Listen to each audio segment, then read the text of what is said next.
Bienvenidos correlones, estamos en el circuito de Fujimi Kaido en la serie Mazda Miata. Y ya sabes que en esta categoría todos usamos el mismo coche en igualdad de condiciones mecánicas. Eso quiere decir que no puedes instalar piezas de rendimiento. El coche viene con una configuración deportiva, neumáticos deportivos que solo puedes ajustar la presión de estas gomas para darle un poco más de agarre o un poco más de soltura. Y para poder avanzar en la tabla necesitamos aprender el comportamiento del coche en la pista, tener conocimiento del circuito por supuesto y evitar los accidentes. Y hay que ser muy inteligentes a la hora de engranar las velocidades porque en la aceleración está la clave. Ahí voy avanzando, esquivando el tráfico, metido en la séptima plaza. Tengo que tratar de meterme en el rebufo de los compañeros mientras consigo hacer la rotación en las curvas de afuera hacia adentro constantemente para poder tener todo el espacio de rotación y evitar cualquier derrape, cualquier deslizamiento en los neumáticos que me pueda complicar la tracción, y eso hace que se pierda mucho tiempo valioso. Así que es todo un arte poder gestionar el coche y avanzar en la parrilla. Mira como muy pronto estoy avanzando y superando a la quinta plaza, a Bradman, que se queda allí porque se le está tambaleando mucho el coche, estaba jugando mucho con la dirección y hay que hacer un juego con el joystick muy suave precisamente para evitar los deslizamientos y evitar así cualquier derrape. Mientras más se tambalee el coche, más difícil será maniobrar y rotar. Ahí me tuve que ir al límite tratando de esquivar el conflicto y aún así reboto con el muro de contención, pero logramos sobrevivir y con eso nos metemos en la cuarta plaza. El líder se está tratando de escapar, pero tiene la desventaja que al no tener a nadie adelante, no tiene rebufo y eso para él le complica un poco sostener el dominio de la carrera, porque para lograrlo va a tener que hacer todos los giros casi de forma perfecta para que nosotros no podamos alcanzarlo. Allí hago la rotación desde el centro hacia afuera, libero así el volante para que el coche se desprenda en velocidad y en aceleración. Aquí me están presionando desde atrás, hay varios contactos que son peligrosos porque me pueden hacer trompear. El compañero, el paje, se va allí también al muro y rebota fuerte porque no logró frenar con anticipación. Hay que hacer pequeños toques y hay que estar buscando siempre los límites de la pista, pasar cerquita de los bordes, porque de esa manera vas a conseguir espacio suficiente para avanzar. Y con eso nos metemos en la segunda plaza, apenas en el segundo sector del circuito. Todavía no hemos llegado a la cúspide de la montaña, entramos en el sector de los túneles, que aquí también hay que gestionar bien la aceleración, hay que regular la potencia en el acelerador justo en la salida de las curvas para que el coche no se te complique, para que mantengas así el momentum y mantengas el impulso del Mazda.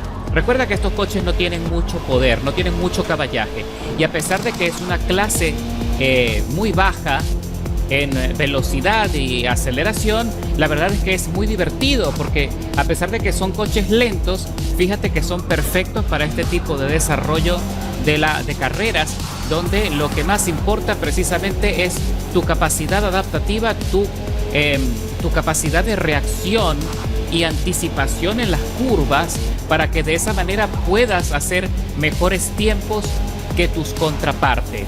Vamos a ver qué pasa ahora cuando ya nos estamos acercando al líder. En cualquier momento me voy a meter en el rebufo. Está conduciendo muy bien el compañero, se nota que tiene dominio del circuito, ya lo ha corrido antes. ¡Oh! Y quedó atascado en el filo del muro.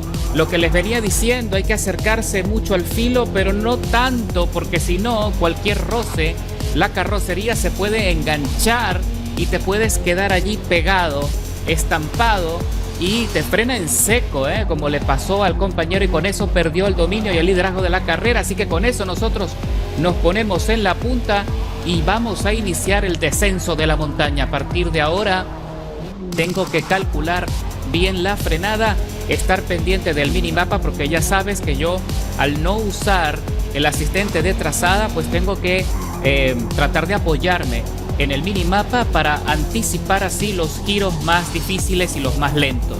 Siempre con la misma metodología, de afuera hacia adentro y de adentro hacia afuera en la salida de las curvas. Es muy importante mantener la técnica en todo momento, indiferentemente del conflicto, de las peleas que puedas tener con los rivales, y sobre todo en este punto donde me estoy escapando. Y lo más importante es precisamente mantener el ritmo y evitar así los choques y los rebotes con los filos, para de esa manera mantener el dominio de la carrera hasta el final. Ahora que el coche ya estamos en bajada, por supuesto que el peso juega un papel importante, el comportamiento cambia radicalmente. Ahora tienes que gestionar más que todo la frenada y vas a tener que derrapar un poco, como en esta curva. Tienes que permitirte hacer pequeños deslizamientos, pero no pueden ser derrapes profundos, porque de lo contrario se sobrecalentarían los neumáticos y perderías mucho impulso, y también el coche se va a poner muy lento en el giro. Así que tienen que ser derrapes controlados en curvas intermedias y en las curvas más cerradas. Las curvas más lentas o más complicadas, allí sí tienes que mantener la tracción en todo momento. Girar, como te digo, de afuera hacia adentro, meterte en el apex, liberar la dirección, pisar a fondo y evitar así los derrapes. Eso es en las curvas más cortas.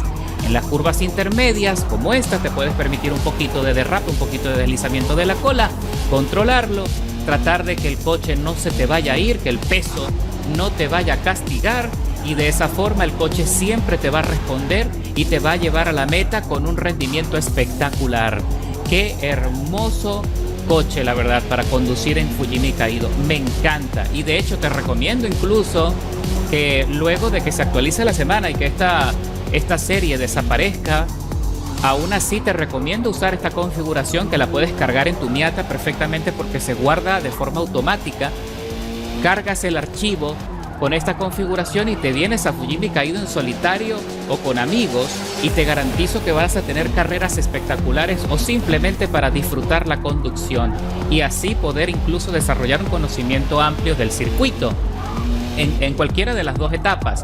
Tanto el circuito completo, más que todo empieza con la subida, o el circuito inverso, que también es muy divertido, pero el circuito inverso, que es el que estamos corriendo, es un poco más complicado, ¿de acuerdo? Es como el descenso de la montaña se vuelve un poco más complejo porque hay muchas, se sienten más las curvas, quiero decir, ¿no?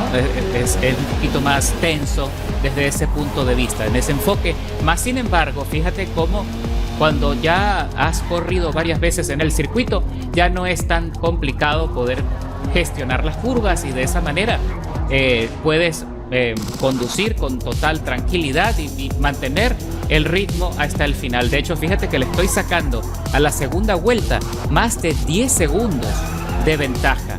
Así que al despegarnos del lote, también eso hace que por supuesto vayas mucho más ligero y te vas a concentrar específicamente en el desarrollo de la carrera. Y ya estamos muy cerca de concluir, ya se cumplen 8 minutos en este momento de desarrollo de la carrera. Apenas quedan menos de 2 minutos para la conclusión y vamos volando. En alguna que otra curva siento que he perdido un poco de impulso, estoy frenando un poco más de la cuenta en alguna que otra curva, se me ha complicado un poco allí la anticipación, más sin embargo fíjate que aún así el coche sigue respondiendo fantástico, me mantengo cerca de los bordes para tener así también un mapeo absoluto de lo que se viene luego al salir de la curva, y de esa manera el coche también mantiene siempre el ritmo y mantengo una velocidad constante. No me extralimito, no me dejo llevar, no le saco tanta velocidad, tanto desarrollo en las rectas, porque sé que lo que viene luego va a ser un cambio drástico de dirección, así que siempre tengo que estar muy atento al minimapa y tratar de llevarlo. ¿Ves? Como en este caso, que casi me voy contra el muro, pude corregir allí solamente con el uso del freno y el acelerador, lo pude derrapar, así que no requieres tanto el freno de mano. Eso es otra cosa importante en este coche, que puedes derrapar solo con la inercia, y eso es algo fantástico. Eso quiere decir que es un coche que tiene mucho balance, tiene mucho equilibrio y se conduce fenomenal. Así que señores, estamos por concluir la carrera, entramos en el túnel final. Hay que tener cuidado aquí en la salida de esta curva porque te puedes ir derecho y entrarías a boxes, te frenaría por completo y terminarías la carrera metido en los pits, Y señores, qué buen balance, qué buena transferencia y cruzamos la meta con la victoria después de 9 minutos 38 de contienda, escalando 12 posiciones y marcando el mejor tiempo de vuelta del circuito. 9 minutos 32, 394 milésimas. Otra cosa fantástica de participar en este tipo de categorías monomarca es que te ayuda a entender el comportamiento de los coches en su fase de serie, en su fase inicial de fabricación, antes de hacer modificaciones, y te aseguro que luego la experiencia será invaluable